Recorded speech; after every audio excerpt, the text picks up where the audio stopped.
Anime really knows how to tear your soul apart, giving you stories only half finished with cliffhanger endings followed by 10-year gaps of, well, nothing, leaving any man drained of this world's ether. Today is no such day though. You came here for anime that has actually reached a conclusive ending, and you'll be getting 10 beautifully written stories that even made Shakespeare cry and moan. The shows I've picked here exist in no particular order. They're not mainstream from the intel I've gathered, and I'm confident none of you have watched all of these. But go on, prove me wrong.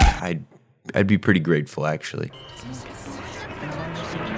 In a world where the line between reality and the internet is blurred, we meet Lain, a 14-year-old girl that's discovered this cross connection after receiving an email from a dead girl reading, "I just abandoned my body, but I still live here." For a show made in 1998, it predicts a lot about internet culture and how people adopt personas online that exist solely in that world. While we follow Lain deeper into the void episode after episode, new questions seem to emerge quicker than the old ones can be solved. There'll be some points where you're all like, huh?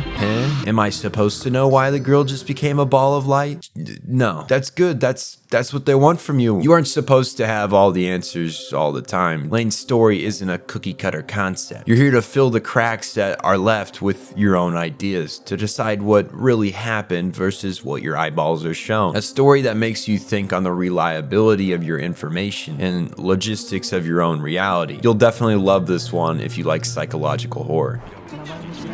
In a utopian society that's found their solution to crime by stopping it before it happens, Akane works as an inspector for a gang of deviants who hunt down criminals, aka people who got issues. The deemer of who and what to enforce is none other than a big brain mysterious think tank system that decides the threat level of all citizens by means of invasive surveillance. Once you're deemed a criminal, a group of enforcers who have been judged as too deviant to let roam free are dispatched to hunt you down. These lads are supervised by inspectors, people who basically get the okay checkmark from the invasive surveillance system, and they pretty much serve as the enforcers' jailers. This ragtag squad then exercises a threat using normally the violent force of a weapon with the harnessed power of the sun. At first look, Psycho-Pass appears pretty cut and dry, but as you move deeper into the story, you start to wonder what it is that makes justice just and what way it should be upheld. Basically, the story makes Minority Report look like a sad piece of garbage. What first seemed like a sci-fi crime thriller quickly reveals psychological moral dilemmas at the core of the story. The mystery to be solved here isn't just the inner workings of the antagonist, but the ideals that take common place in our MC's head. In my younger years, I found myself infatuated with racing. I rooted myself in a faith that running would make me stronger physically and mentally. It did, but on that journey, I was consumed by my one-track mind and lost sight of the other parts that made me.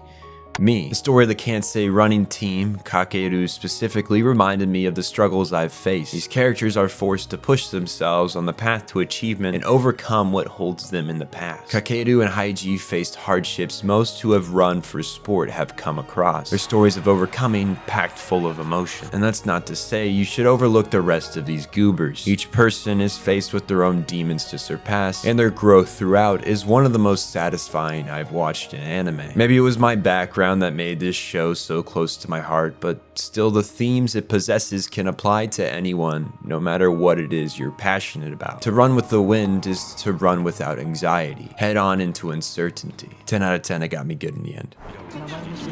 As humans, we all at some point or the other struggle with the question of death. It's up to us to decide if we'll run from it or push beyond it. Plastic Memories grasped on 3 important topics: what it means to be human, what it means to love, and what it means to live. The trifecta of unsolved questions. Within the first minute, we know how certain Aisla's death is, that she is an android and that this boy is catching feelings. While death may seem like the end, it is merely a beginning of something new, both for you and for the ones still remaining here. The idea that life is linear is a narrow point of view, as is the concept of endings. But that's a whole nother video for itself. They say to love is to have lived fully, and this anime paints that for you in more ways than one. 9 out of 10 did cry at the end.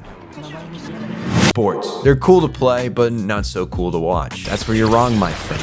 I am not a fan of watching sports, but if it's anime, that's my one exception. Kuroko's Basketball takes a basic sport and hypes it up to be more intense than the trenches on the Eastern Front. It doesn't matter that the games are already scripted out. I'm still bouncing up and down, getting hyped when Kagami Michael Jordan dunks on an entire unsuspecting team. While you may think the basic anime hype would be enough for the show, they take it a step further with a squad of 5 dudes called the Generation of Miracles. Basically the great Buddha if he played basketball. Each member has a godlike power ranging from making shots from any distance every time, yes even at full court, to being the incarnation of God on the court with handles that would even trip up Jesus himself. All of these demigods give Kuroko and his team of cool guys a rough time as they attempt to become the best high school team in the nation. 9 out of 10, best basketball I've watched.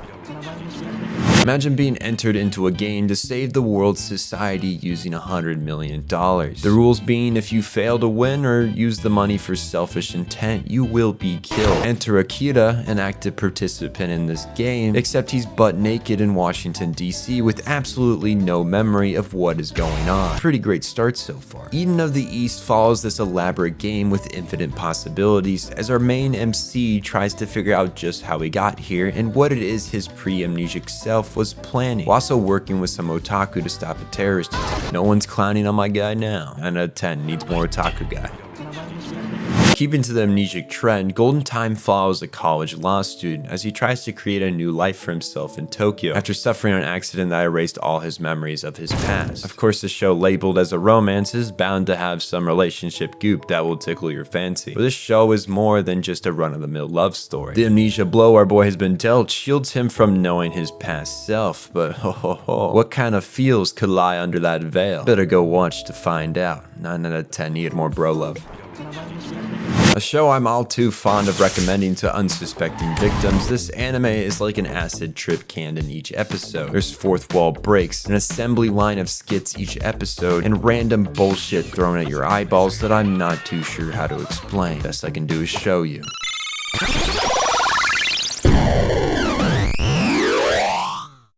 Good luck.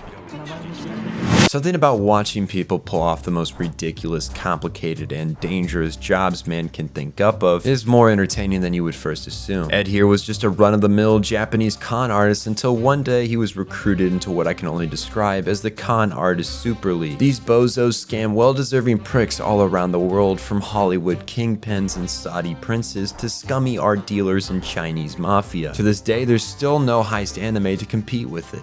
Well, no good ones at least. There's the constant anticipation that the job will go south with one screw up after the other, but this sorry Frenchman isn't the founder of the Con Artist Super Team for nothing. His plans flow like liquid as Ed just tries to stay afloat. 9 out of 10, nothing else like it. Love Live is... wait a minute, that's not... Okay. At first thrown off by the unique, unpredictable art style and the witty, long-winded dialogue, I put this show on the back burner, but something inside told me to give it a second chance. I was not disappointed. Monogatari as a series is the pinnacle of the classic adolescence tale. I did not know that you could tackle a majority of the problems people that are coming to age face in a single series. In this collection of various stories, we follow a wide variety of deeply developed characters as they battle monsters that are both real and eternal. Each scene is carefully written to push the momentum forward as the characters come out of every conversation closer to each other and changed as a person. But Sensei, how are they developing in this scene? Listen guy, I don't make the rules here. There's gotta be something of substance. Gotta be too big brain for us to understand right now. Yes, this show has gimmicks and inside jokes between characters. The show toys with being a parody of anime tropes, overplaying them and having characters reference them as if they're excuses for their actions. I'm the tsundere, what do you mean I can't put a box cutter in your mouth? I'm the 400-year-old lolly vampire, what do you mean I can't take a bath with you? I'm your little sister, what do you mean I can't brush your teeth? That last one just doesn't have any substance. Monogatari sits as my favorite for its ability to be everything I love at once. Funny, deep, philosophical, romantic, suspenseful, mysterious, all at once. Koyomi is a teenage boy who thinks like an I'm 14 and this is deep post, but if they actually said something impactful. He doesn't have all the answers to life, but he tries his best to help others on their journey to find their own. 10 out of 10. Please go watch it. Please. You will go watch it. Thanks for watching. Check Patreon. Check merch. I love you. Goodbye.